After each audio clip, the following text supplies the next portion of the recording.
I'd like to look at Daniel with you this morning. I've got to tell you, Daniel is a very Adventist book.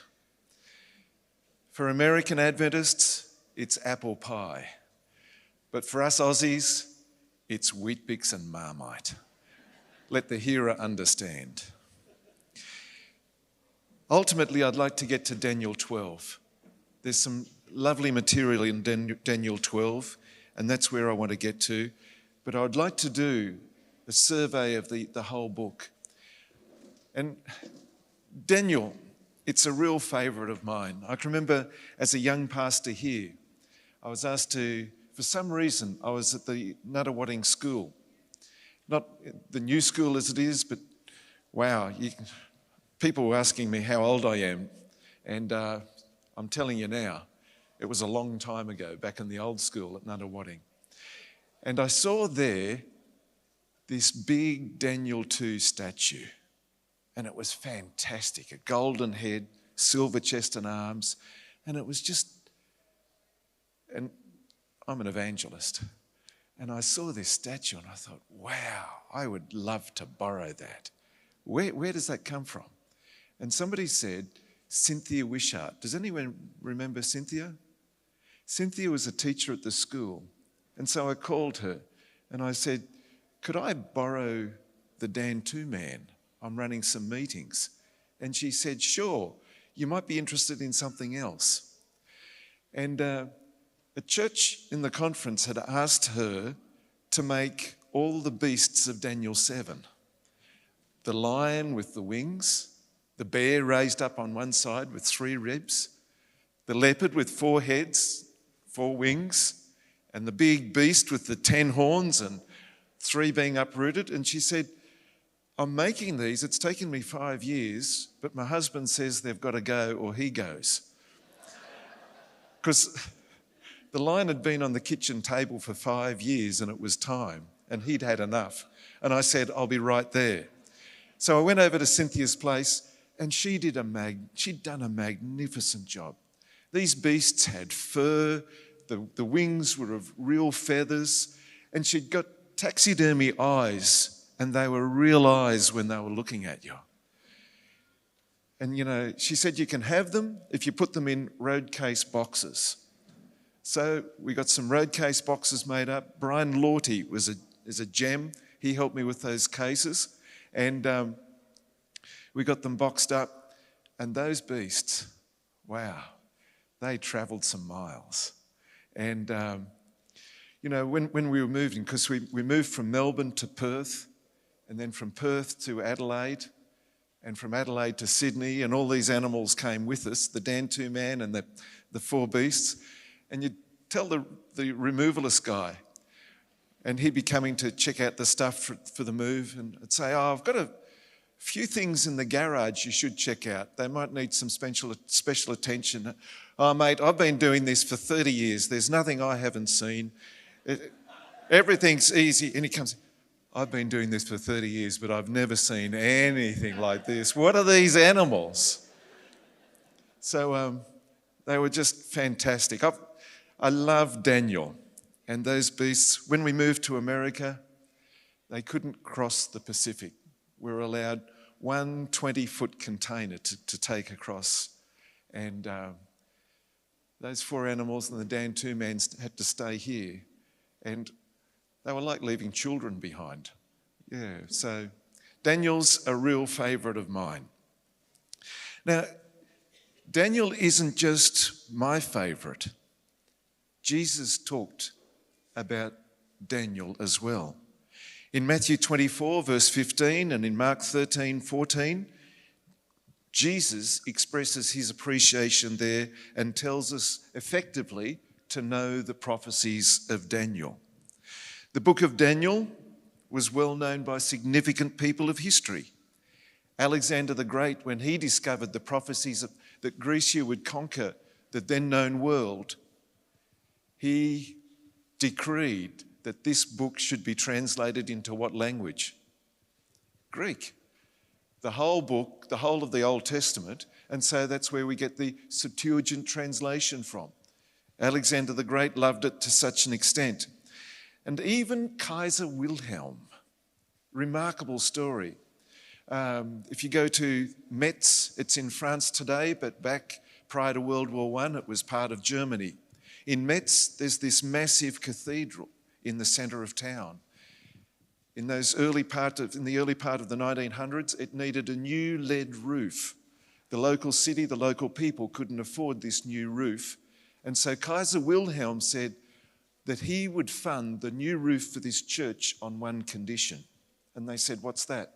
He said, "Out the front of the church, there are 4 statues of prophets. One of those prophets on the statue is Daniel." And he said, "If you take Daniel's face off and put my face on Daniel's statue, then I'll pay for your new roof." And they said, "Why do you want your face on there?" And he said, "Because I'm going to prove Daniel 2's prophecy wrong." They made the change. When you go to Metz today, there's a distinctly different face on Daniel's statue than the other statues. And if you go into the museum at the rear of the cathedral, you'll see the contract that was signed there by Kaiser Wilhelm. And here's the kicker.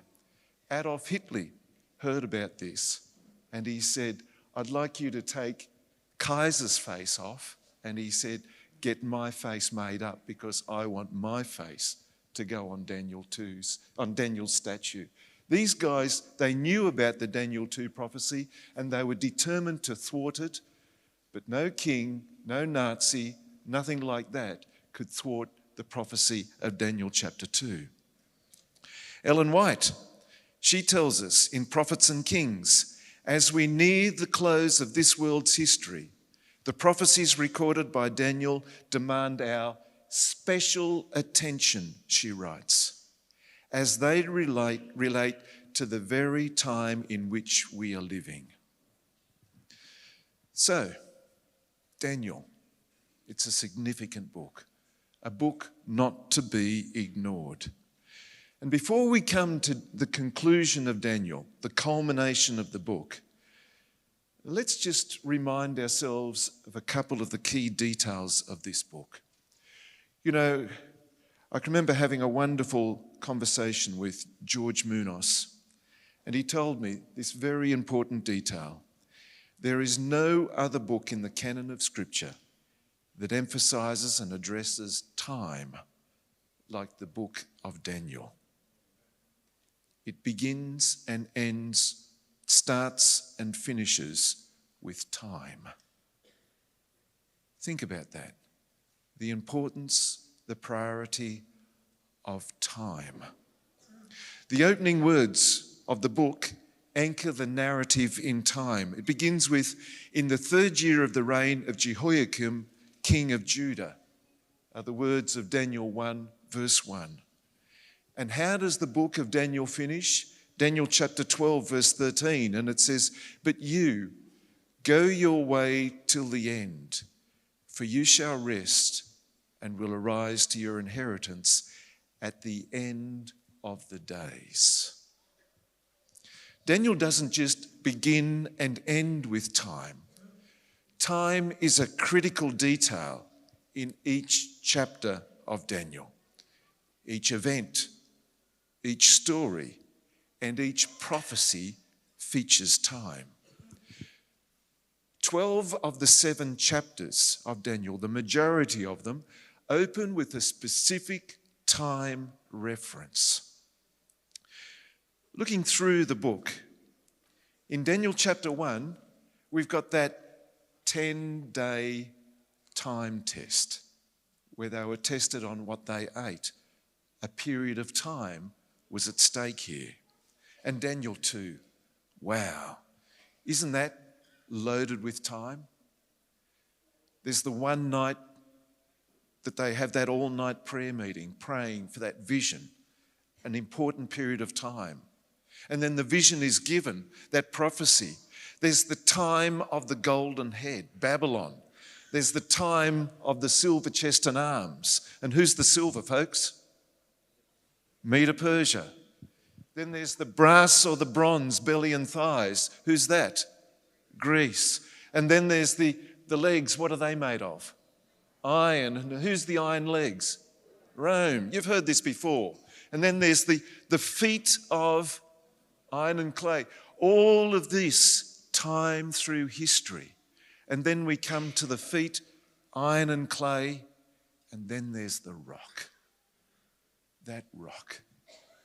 The rock of ages is what that is.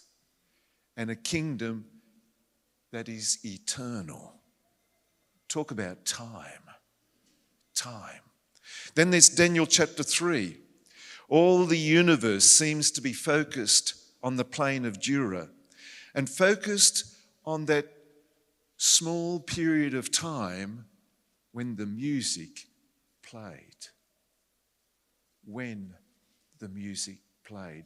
When is all about time. Would they bow or burn at that time? And the answer is neither. Because who turned up? Jesus himself turned up on time. Then in Daniel 4, 7 times, a special period of time given for Nebuchadnezzar. Daniel chapter 5, Mene, Mene, Tekel, Upharsin, a time of judgment. Daniel 6, 3 times a day. And Daniel wouldn't give up his prayer life for 30 days, even if it meant that he was going to be lion's lunch. A 30-day period test. No, I can't go a month without praying, Daniel said. Daniel 7. It begins with the first year of Belshazzar, king of Babylon, a time period. Verse 25 of Daniel 7. And he shall intend to change what? Times and law. Then the saints shall be given into his hand for a time, times, and half a time. And then in Daniel chapter 8, we have those 2,300 days. Then the sanctuary shall be cleansed. Understand, Son of Man, that the vision refers to the time of the end. Daniel 8:19, the vision concerns the appointed time of the end. Daniel 8:26, but seal up the vision, for it concerns the distant future. Again, the emphasis is on time. Daniel 9, it all revolves around 70 weeks, 490 years. In Daniel 10, Daniel fasts for 3 weeks. And in Daniel 11, repeatedly, time features throughout this chapter. So many times in Daniel, kings are greeted with this phrase, O King, live forever. Everything seems to revolve around time in Daniel. But God and time, it's different. In Daniel chapter 2, we read, Blessed be the name of God forever and ever, for wisdom and might are his, and he changes the times and seasons. God controls time. We see in Daniel the most formidable rulers you could ever imagine. Men who could change whole countries, whole regions. Men who can determine how multitudes of people live if they continue to live. Mighty rulers, but they are subject to time. Are you familiar with Shelley's old piece of work, Ozymandias? Look it up if you're not. My name is Ozymandias, King of Kings. Look on my works, ye mighty, and despair. And nothing beside remains around the decay of that colossal wreck, boundless and bare, the lone and level sands stretch far away. These words remind us of Nebuchadnezzar. He was brave enough to say, "Is not this great Babylon that I have built for a royal dwelling by my mighty power and for the honour of my majesty?" God is not subject to the dictates of time. It's God who dictates time. In the same way that God could create light at the beginning, but the sun on the fourth day. God doesn't need the sun to provide light. In the same way, God's not controlled by time. He knows the intricacies of the future as well as he knows the past. And God's command over time has implications upon the Sabbath. Because he's in control of time, he has the power not just to create time, but to bless time and sanctify time and make it holy. And you know, when we observe the Sabbath, it's recognition. It's an illustration that we believe and trust in God as the God of time, the controller of time. It's more than just a memorial of creation, as important as that is. But it's trusting God that we give God a seventh of our time, knowing that through Jesus Christ, we have all eternity. Now, people can say, "Well, that's half an hour I'll never get back." But for a Christian, a follower of Jesus who accepts Jesus, you can willingly give time, because when we are linked with God, we have eternal time to give. It's a beautiful concept that God gives us. We're not chasing after seconds because that's all we've got to live. We can give and serve and help others find eternity for themselves as well.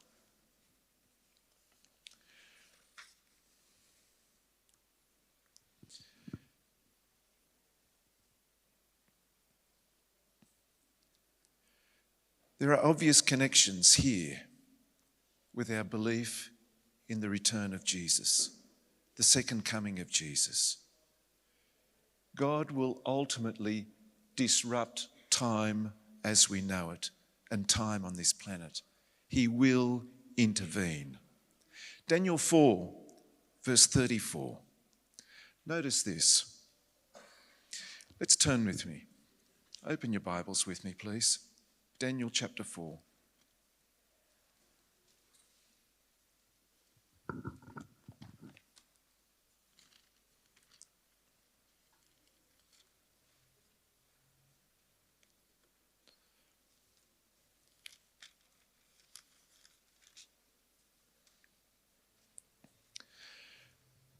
At the end of the days, I, Nebuchadnezzar, lifted my eyes to heaven, and my reason returned to me.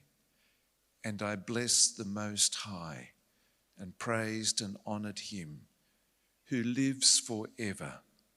For his dominion is an everlasting dominion, and his kingdom endures from one generation to another. It's a beautiful description that this pagan king discovered. God's control of time. He controls the ultimate end of time and the generation to generation, the time as we lead up to eternity as well.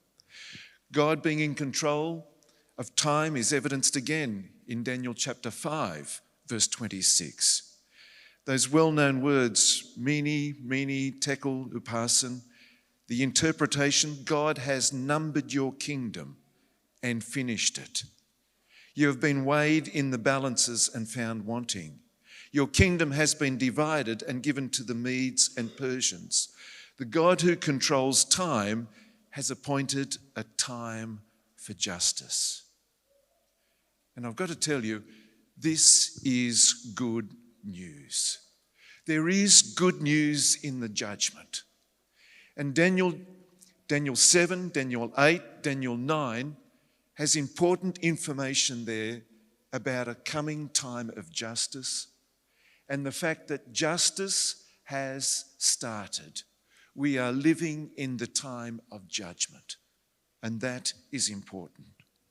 God's control over time is further evidenced in Daniel chapter 6, verse 26.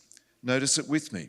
Daniel 6, verse 26. And I make a decree that in all my royal dominion, people are to tremble and fear before the God of Daniel, for he is the living God, enduring forever. His kingdom shall never be destroyed, and his dominion shall be to the end. God is referred to as the Ancient of Days 3 times in Daniel 7. One of the other great things about Daniel is that it's a little bit like a game of golf. Now, what's golf got to do with Daniel? Well, they say about golf, it's a game that you can take with you through life. As a young person, you can play golf, and even when you're an old man, you can still play golf. The great thing about Daniel, it's like the book of John.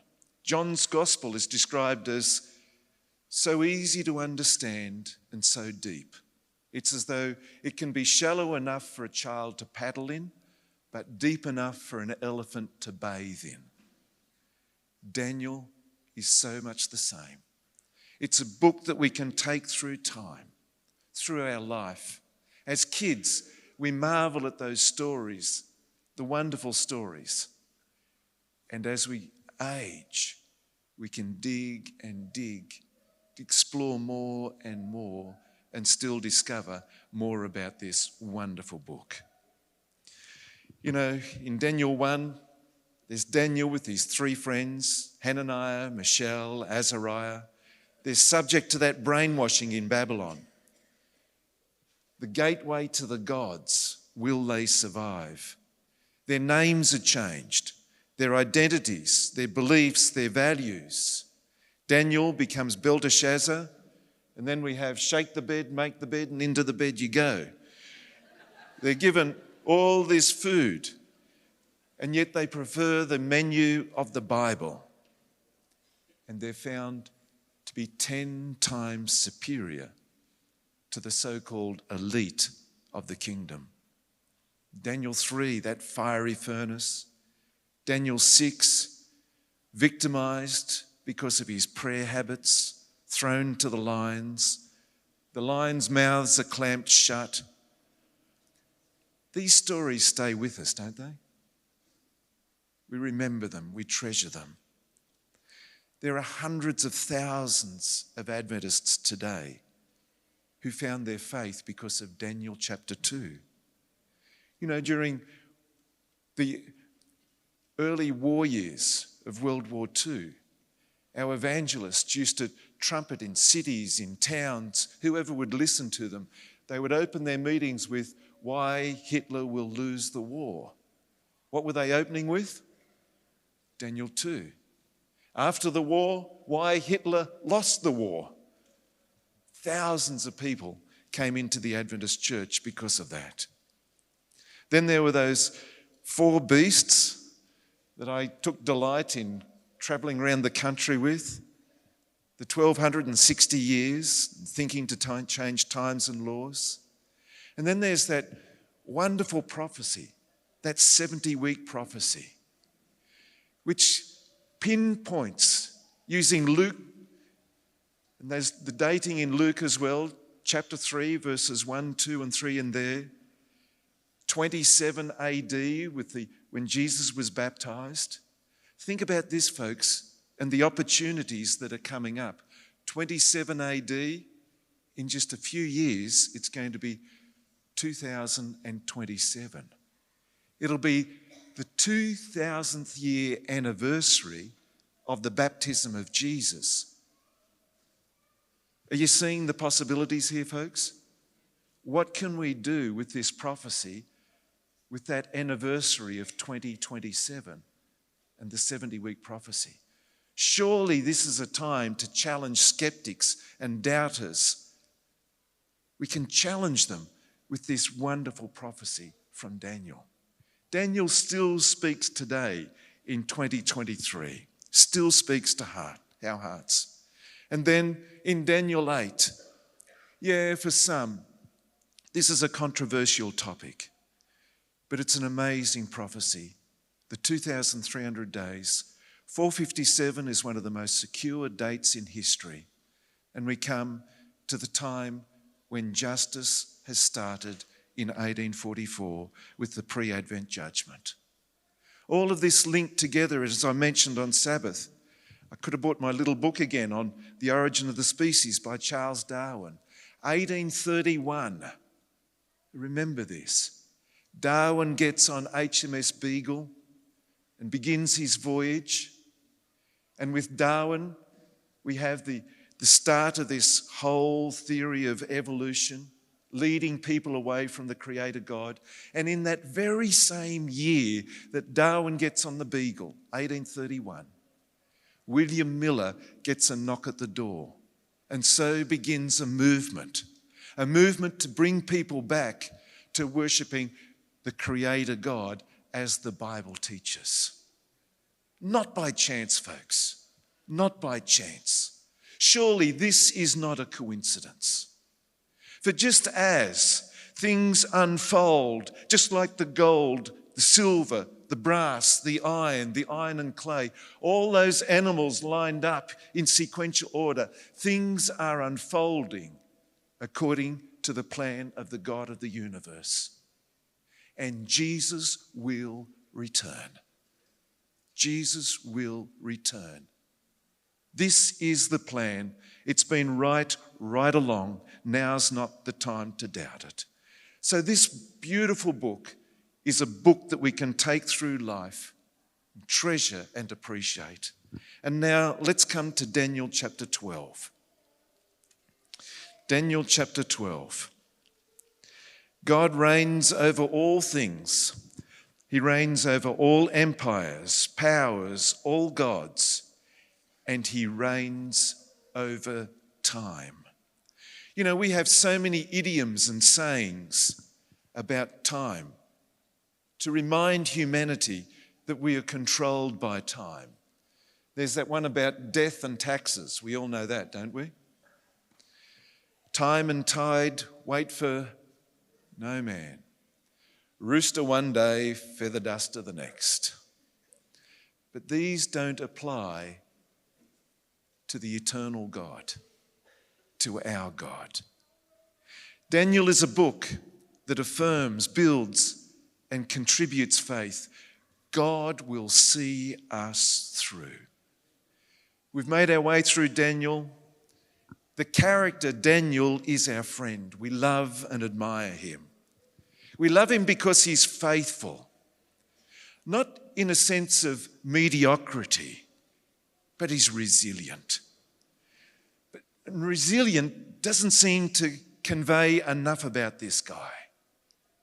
Nothing seems to stop or tarnish Daniel. He's virtuous. He's extraordinary. He's honourable. Daniel seems to be the possessor of every desirable trait, all the qualities that we admire and desire. A corrupt Jerusalem that needed discipline couldn't bring Daniel down, and nor could Babylon and Medo-Persia. That didn't stand a chance. And we think what he endured. Now, I don't want to go into too many details, but most likely Daniel suffered incredible persecution to his own body. Neutered, most likely. They could literally take his testicles off him, but he would still remain loyal to God, come what may. None of these evil external powers would taint him. He would swim against the tide and make a positive impact upon others. He wasn't just the contrarian angrily sitting in the corner with his arms folded and pouting. Daniel was making an extraordinarily positive contribution and walking and living with his God. He changed Nebuchadnezzar. Daniel would never betray his God, and God would never leave Daniel. And so we arrive at these words in Daniel chapter 12. Notice with me from verse 1. At that time shall arise Michael, the great prince who has charge of your people. And there shall be a time of trouble such as never has been since there was a nation till that time.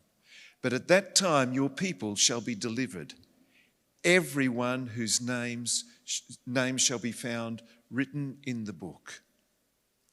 And many of those who sleep in the dust of the earth shall awake, some to everlasting life and some to shame and everlasting contempt. And those who are wise shall shine like the brightness of the sky above, and those who turn many to righteousness like the stars forever and ever. But you, Daniel, shut up the words and seal the book until the time of the end. Many shall run to and fro, and knowledge shall increase. What can we learn from this chapter? Well, while God is not subject to time or the effects of time, his servant Daniel, his faithful servant Daniel, is succumbing to the passing of the years. Michael, the great prince, protects the people of Daniel, and those with the characteristics of Daniel are protected by Michael. And even though things will be worse than described in this book, Michael will deliver his people. And on so many occasions in the stories of Daniel that are related to us and that we've learnt as children, while we're in suspense, when things look bleak, God comes through.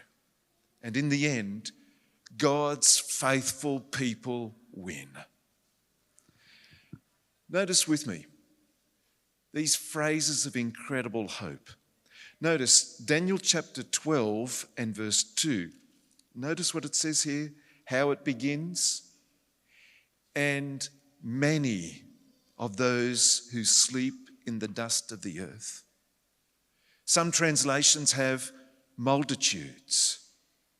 If we come down to verse 10, it says, many shall purify themselves and make themselves white and be refined. Many, multitudes. While Daniel, the book, implies that only a minority of people were faithful at that time, here we discover there are going to be many victorious. Daniel's victory isn't just like a military victory where the hero dies at the end. No, Daniel's victory is an eternal victory. Yes, there might be the sleep of death, but there is the ultimate eternal victory. Not only for Daniel, but for many, for multitudes. Conquerors could conquer Jerusalem and Babylon and Medo-Persia, but Daniel isn't conquered, and his God isn't conquered. Yes, he's old and he needs a rest. He's earned it, but he has the victory. And so we come to Daniel chapter 12 and verse 13. But go your way till the end, and you shall rest and shall stand in your allotted place at the end of the days. Daniel finished well. Like Enoch, like Elijah, like Elisha, and Moses. And we don't have too long to wait. And you know, we really haven't been waiting that long. Since the time of Jesus, it's only been 2,000 years. And folks, 2,000 years is not a long time. Now, I'm an old man, but I'm not that old, all right? My 4 grandparents were all born in the 1800s. It's amazing how quickly time moves. Living 100 years, it's not unheard of. If you just had 20 people living 100 years and put their lives consecutively, just 20 people, you'd be back to the time of Jesus. 40 people who live 50 years. At 50, you're just a kid, aren't you? 40 people living 50 years, you put their lives consecutively. What does that add up to? 40 people living 50 years? 2,000 years. Just 40 people. Do you know 40 people that have lived to 50? Yeah, easy. It's not that long. If we added up our cumulative time in here, wow, we'd be laughing. It's not that long to wait. 2,000 years. And folks, we've only been asked to wait one lifetime. And a lifetime, one of these lifetimes, isn't that long, is it? It's really not that long to wait. And eternity is waiting for us. The question that really the book of Daniel prompts is, am I living a life like Daniel? Are my priorities in sync with Daniel? And more importantly, are they in sync with Daniel's God? Am I doing now what it takes to reflect the values, the priorities of Daniel? So that these beautiful words can be said to us that were said to Daniel. God's eager to offer us that life. This is the real question that Daniel prompts of us. Finishing well. Am I doing now what it takes to finishing well like Daniel? I saw this in a remarkable way when I visited my grandmother. I told you about my grandmother, didn't I? She was born in 1899. At 106, she was still living in her own home, cooking most of her meals, making her own bread, growing vegetables in the backyard. She recovered well from a stroke. When she was 108, I had an opportunity to go and visit her again. And this time I was surprised at what I found. She was in a nursing home here. She was a month off turning 109. And I walked in and I said, "Hello, Grandma." And she looked at me with a questioning face. And she said, "Hello." And she said, "Are you my husband?" Well, it wasn't a silly comment, to be honest, because, I look very much like my grandfather. And we actually shared the same birth date, if you know what I mean. He was a pastor, I became a pastor. He always said that I would carry on his ministry. And he died when I was doing year 12 at high school, just a little before I entered into ministry. And so it wasn't a silly question. No, Grandma. And you know, when you're at that stage, it's not really the time to talk about the weather or what's the food like in here, Grandma? You know, what's the big issues to talk about. And I knew that her once razor-sharp mind She was extraordinarily sharp. I knew it wasn't what it once was. And for some reason, I believe it was the Holy Spirit, he prompted me to ask her this question. Grandma, can you tell me about Jesus? And her face just erupted in this smile. And she said, oh yes, love. I'd love to tell you about Jesus. And when she called me love, that's what she always called me. Yes, love. I'd love to tell you about Jesus. And she began with this mind that had fragmented. She began to talk about Jesus. I could tell you, it was lovely, it was beautiful. She talked about his life, how he healed people, how he told these amazing parables which touched lives. She talked about how he lived this perfect life, how he was crucified. She talked about how he died and how he rose. But then the part that really mattered to her the most. You know, love, he's coming soon. And she smiled. He's coming soon. Jesus is coming back soon. And you could just see the hope, the love that she treasured there. Finishing well. Daniel and my grandmother showed me how to finish well. My prayer is that each of us will finish well and treasure Jesus till our last. God bless you. God bless you.